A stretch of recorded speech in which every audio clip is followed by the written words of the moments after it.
They gave her $20,000, and she walked off with their $20,000.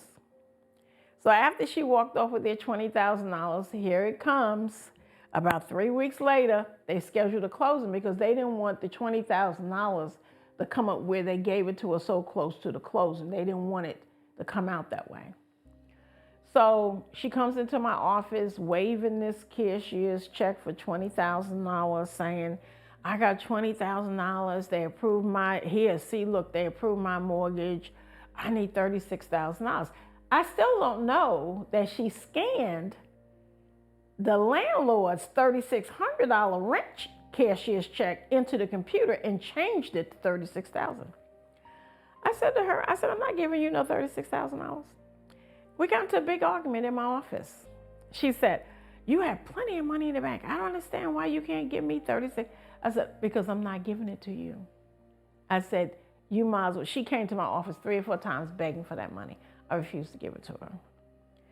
Come to find out, the closing was scheduled 3 different times, and 3 different times she didn't show up because all she had was the $20,000. She didn't have the $36,000 that she was trying to get from me. So she didn't show up for closing, and instead of her being a bright girl, giving them folks back their money, that $20,000, she kept it.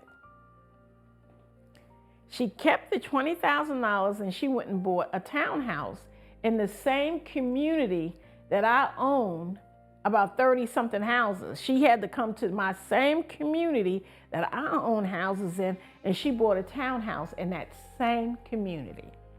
Okay?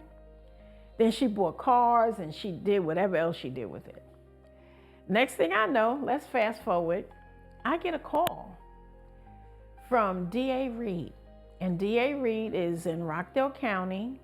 And anybody that's listening to this, you can go verify it because it's in the record in the Rockdale County Superior Court Clerk's office, all of the transcripts and everything.